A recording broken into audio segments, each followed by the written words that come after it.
I hadn't seen James in nearly 5 years. Last time was right after we got back from Vietnam, when we were both just trying to make sense of being alive after so many of our brothers didn't make it. The war had left its mark on both of us, though you wouldn't know it to look at James. He carried it better, or at least hid it better. For me, the reminders were constant, especially with my lungs burned up from that damn chemical attack. Every breath was a little harder than it used to be, like trying to pull air through a damp cloth. It was the summer of 1972 when I ended up in Deming, New Mexico. The doctors at the VA hospital in El Paso had sent me down here to this small military treatment center in the desert for some experimental therapy. They said it might help with the lung damage, but I wasn't holding my breath. Not that I could hold it for long anyway. Still, I was desperate enough to try anything. James had been sent to the same facility. He'd been exposed to the same chemical, and though it hadn't hit him as bad as it had me, he wasn't what you'd call healthy either. The doctors didn't know what to do with guys like us, and the treatments felt more like science experiments than medicine. But what choice did we have? So there we were, two broken down veterans in the middle of nowhere, waiting for something, anything, that might make us feel whole again. When I first saw James again, sitting in the corner of that dingy little bar near the hospital, it was like seeing a ghost. He was older, sure, but there was still that spark in his eyes, that defiant energy that had always kept him going in the jungle. We hugged like brothers, neither of us saying much at first. Some things don't need words. We just sat there, beers in hand, letting the silence between us speak for all the memories we didn't want to drag up. After a few drinks, we got to talking. Mostly about nothing. How the town was too quiet, how the heat sucked the life out of you, how the treatments felt like a waste of time. But soon enough, we started slipping back into the old stories. The firefights, the endless rain, the buddies who didn't make it home. I could see the weight of it all still hanging over James, just like it hung over me. There was no leaving that behind. It was on one of those nights, maybe our third or fourth time out at the bar, that James introduced me to Ethan. He was Navajo, tall and lean, with a face that looked like it had seen its own share of hard years. Ethan wasn't a veteran, but he had that same quiet intensity about him. The three of us sat at a sticky table in the back, trading stories over cheap beer. Ethan didn't say much at first, but when he did, it was clear he had something on his mind. He started talking about Navajo traditions, about rituals, and the old ways that most people around here didn't pay attention to anymore. At first, I figured it was just local folklore, interesting enough, but not something I put much stock in. But James, he listened like he already knew what Ethan was talking about. When Ethan mentioned a certain ritual that could heal the spirit, James' eyes lit up in a way I hadn't seen in years. "You ever heard of skinwalkers?" Ethan asked, his voice low, like he was telling a secret. The word sent a chill down my spine, though I didn't know why. I'd heard the term before, back when we were stationed near some reservations, but I never thought much of it. Just another ghost story, like the ones my grandma used to tell. James leaned in closer, nodding. "My grandma used to tell me about them," he said. "She said they were shapeshifters, men who could turn into animals by wearing their skins. But they were evil, people feared them." Ethan just smiled a little, a knowing smile. "They're more than just stories," he said. "There are things out here in the desert, things older than any of us. Some people, they can tap into that power, but it comes at a cost." I didn't like where the conversation was going. I didn't believe in ghosts or curses, but there was something in Ethan's eyes that made me uneasy. I wanted to change the subject, but James was hooked. He leaned in closer, asking more questions, digging deeper into the lore. Ethan didn't hold back. He told us about a ritual, one that his people used to perform in secret, a way to call on the power of the skinwalker for protection or healing. I tried to laugh it off, but James wasn't laughing. He was deadly serious. I could see it in his face. He wanted to believe, maybe needed to believe, that there was something out there that could make sense of everything we'd been through, something that could fix what was broken inside us. Before the night was over, Ethan invited us to witness the ritual. He said it wasn't something you could just ask for. You had to be invited. It was deep in the desert, far from prying eyes. "You'll see things you can't explain," he said, "but you'll leave different, maybe healed, maybe not, but different." I didn't want any part of it. I didn't believe in any of that, and the thought of going out into the middle of nowhere for some secret ritual didn't sit right with me. But James, he was all in. He looked at me like this was it, our one shot at fixing everything that had gone wrong since the war. And maybe, just maybe, he was right. Maybe there were things out there we didn't understand, things that could help us in ways medicine couldn't. Against my better judgment, I told them I'd go. The desert was calling, and whether it was superstition or desperation, I couldn't shake the feeling that we were about to cross a line we couldn't come back from. We left for the desert a little after sundown, the heat still lingering in the air but cooling fast as night settled in.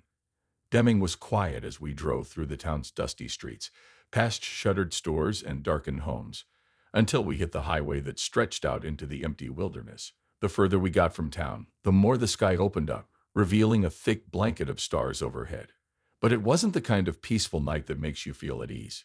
The desert had a way of making you feel small, like you didn't belong. And the silence out there was heavy, pressing in on the car as if it knew what we were driving toward. Ethan didn't say much as he drove. James was in the passenger seat, staring straight ahead, and I was in the back, trying to shake off the uneasy feeling that had been gnawing at me since we agreed to this. There was no turning back now, though. The headlights cut through the darkness, the road narrowing as we went deeper into the desert. After what felt like hours, but was probably closer to 45 minutes, Ethan turned off the main road onto a dirt path, the car bouncing over the uneven ground. The bonfire came into view after another few minutes, a flicker of light in the distance that grew brighter as we approached. We pulled up to a small clearing, the fire casting long shadows against the surrounding rocks. There were only a few other people there, no more than 5 or 6, all standing around the fire in silence. They barely looked at us as we got out of the car. The air smelled like sage and something else, something sharper that I couldn't place. My heart was pounding, but I tried to keep it together, telling myself this was just some strange cultural experience and nothing more. James, on the other hand, looked almost eager as he stepped out of the car, like he was ready for whatever was about to happen. We hadn't been there more than a few minutes when a man emerged from the shadows, carrying a shotgun slung over his shoulder. He was older, his face weathered from years in the desert sun, and his eyes held the same quiet intensity as Ethan's. He didn't say anything at first, just looked at each of us in turn, sizing us up. Then he nodded to Ethan, who whispered something to him in Navajo. The man glanced at James and me again, his gaze lingering on James a little longer before he finally stepped aside, letting us pass. As we walked toward the bonfire, I felt a cold shiver crawl up my spine despite the heat. There was something unnatural about the way the flames flickered, casting shadows that didn't quite match the movements of the people around the fire. The others had their backs to us, but I could feel their eyes on us even though they weren't looking. It was like we were trespassing on something sacred, something we weren't meant to see. Ethan led us closer to the fire, and as we stood in its glow, the chanting began. Low and rhythmic, the voices seemed to come from all around us. Though I couldn't see anyone's lips moving, the sound filled the air thick and heavy, making it hard to breathe. My lungs, already damaged, felt like they were tightening with every breath I took. I glanced at James, expecting him to look as unnerved as I felt, but he seemed calm, focused. It was like he was waiting for something, something he believed in more than I could understand. Ethan stepped forward then, his face illuminated by the fire, and I could see something in his eyes that hadn't been there before. He looked different. His features were sharper, his expression harder, almost like he was someone else entirely. He raised his arms, and the chanting grew louder, the rhythm faster. I wanted to move to step back, but my feet felt rooted to the ground. All I could do was watch as the flames danced higher, twisting and writhing like they had a life of their own. And then it happened. Ethan's body began to change. At first, it was subtle, a twitch in his limbs, a slight shifting of his features. But then, before my eyes, his bones seemed to stretch, his skin pulling taut as his form twisted into something unnatural. His arms elongated, his hands becoming clawed, and his face contorted into a snout more animal than human. My mind couldn't make sense of it, couldn't accept what I was seeing, but there was no denying it. Ethan was becoming something else, something monstrous. I felt a scream building in my throat, but it wouldn't come. My heart raced, my chest tight with fear, and I could hear the blood rushing in my ears. This wasn't possible. People didn't just change like that. It had to be some kind of trick, something we were imagining. But the terror on James's face told me he was seeing it too. We weren't imagining this, Ethan, or whatever he had become, let out a low, guttural growl, his new form towering over us, the fire reflecting off his now gleaming eyes.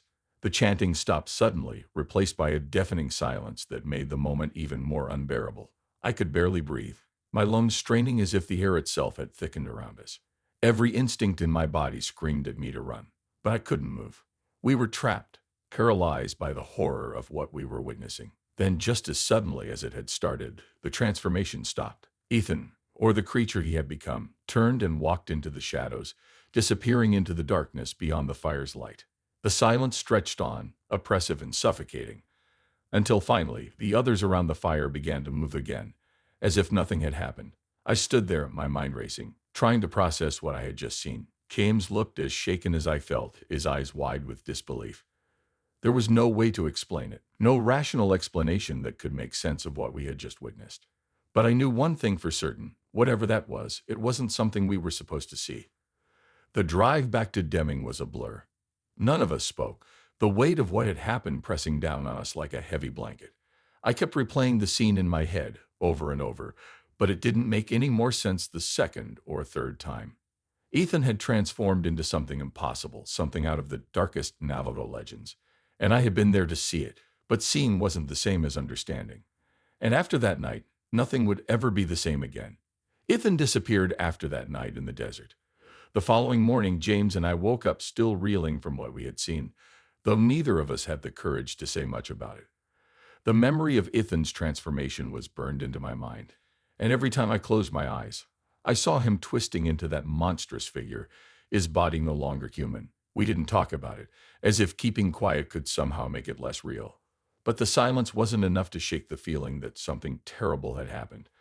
I tried to go about my routine, heading to the hospital for another round of experimental treatments that didn't seem to be doing much. James was the same, quiet, withdrawn, like he was carrying a weight too heavy for words. Every time I looked at him, I could see that night reflected in his eyes, but neither of us could bring ourselves to confront it. After 2 days without any sign of Ethan, we started to worry. James called a few people he knew, trying to track him down, but no one had seen or heard from him since the night of the ritual. That eerie feeling settled in my gut again, the same one I felt standing in front of that fire.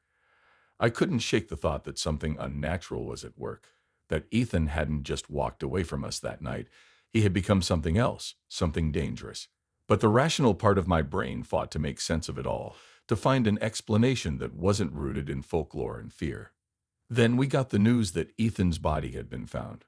I remember the phone call, James's face going pale as he spoke with someone on the other end. His hand shook as he set the receiver down, and when he finally turned to me, I knew. Ethan was dead. They found him just outside of town, in a ditch along the side of the road, his body mangled almost beyond recognition. The police said it was a wild animal attack, maybe a coyote or a mountain lion. But James and I knew better. The details didn't add up. The wounds were too precise, too deliberate, and there was something else, something no one could explain.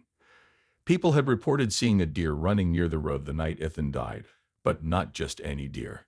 This one moved strangely, almost like it wasn't a deer at all. I wanted to dismiss it, wanted to cling to the idea that this was just a horrible accident, that the desert had claimed Ethan in some ordinary, tragic way. But nothing about this was ordinary. We'd seen him change that night, become something I couldn't even describe. And now he was dead, his body torn apart as if something had come for him. Something that wasn't human. James didn't handle it well.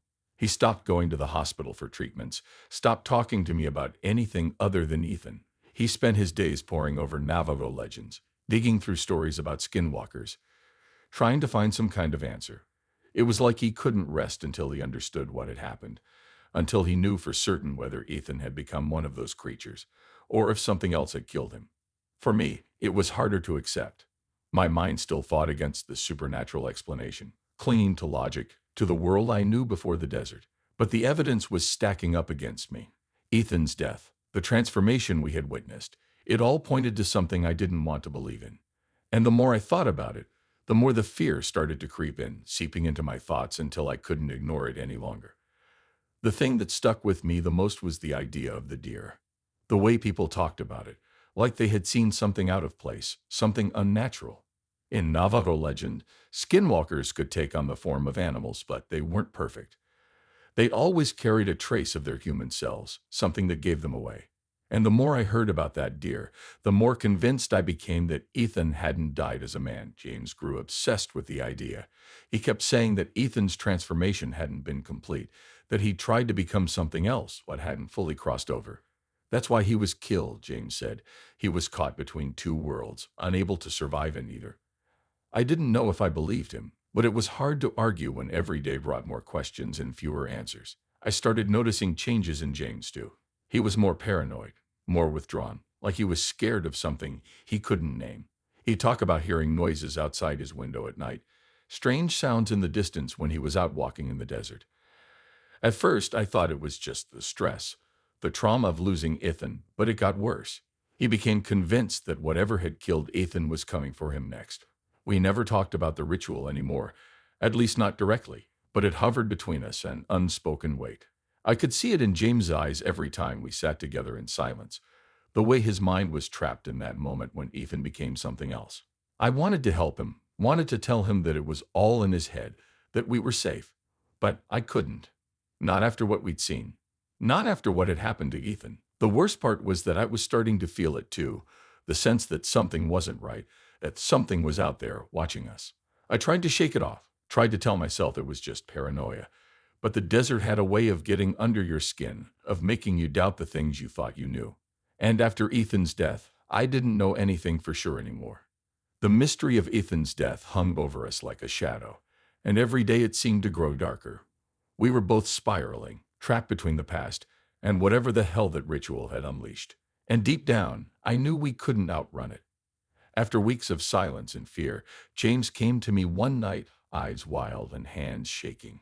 He had that look about him, the one I'd seen in the jungle back in Vietnam when things were about to go south. I could tell he'd been drinking, but there was something else in his eyes, a kind of desperation that rattled me. He didn't ask me if I wanted to go. He just told me that we had to go back to the desert. He said it was the only way to get answers, the only way to make sense of what had happened to Ethan. I didn't want to go. Every fiber of my being screamed against it. I hadn't been able to shake the feeling of dread since Ethan's death, and the thought of returning to the place where everything had gone wrong was almost unbearable.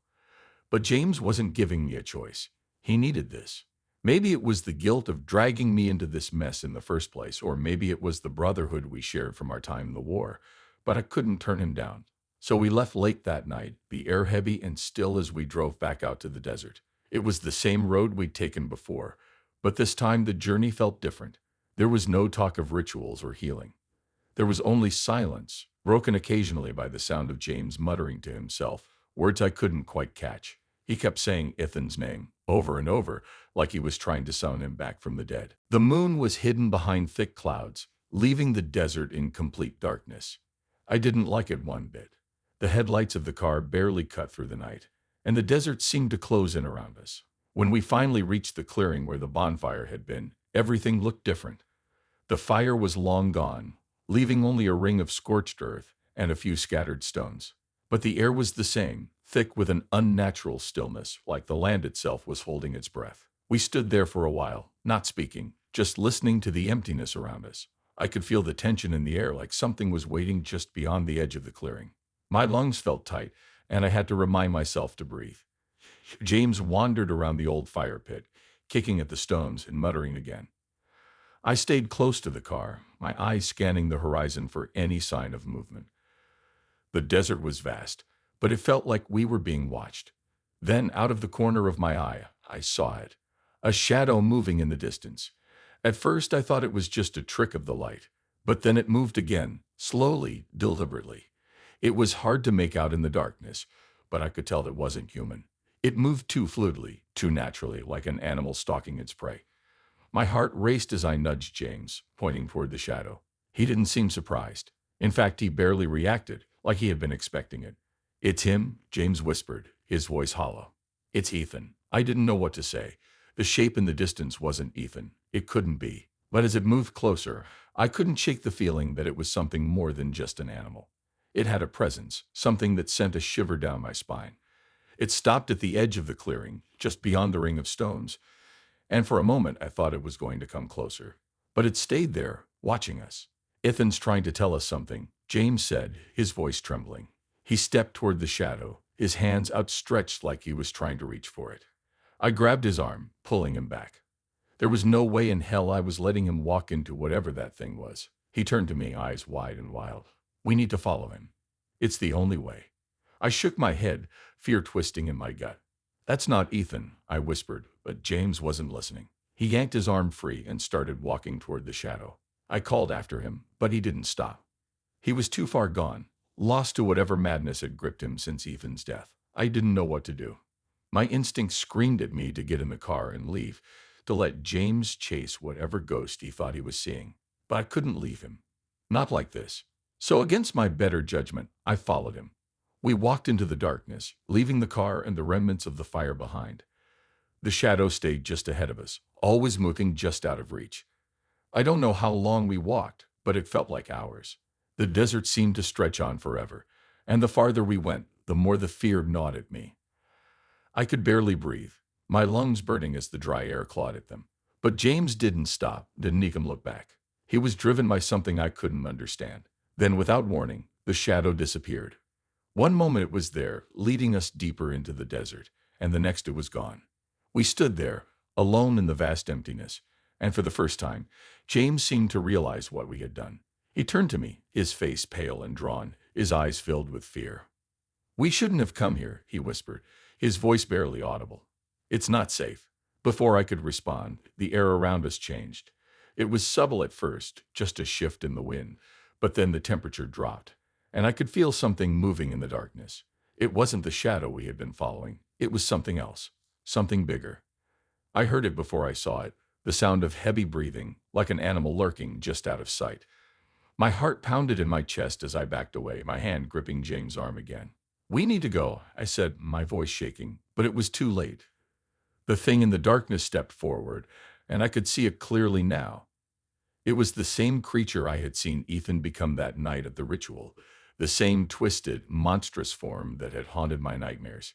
It stood there, towering over us, its eyes glowing faintly in the dark. My breath caught in my throat as I realized there was no escaping this. We had come back to the place where it all started, and now we were trapped.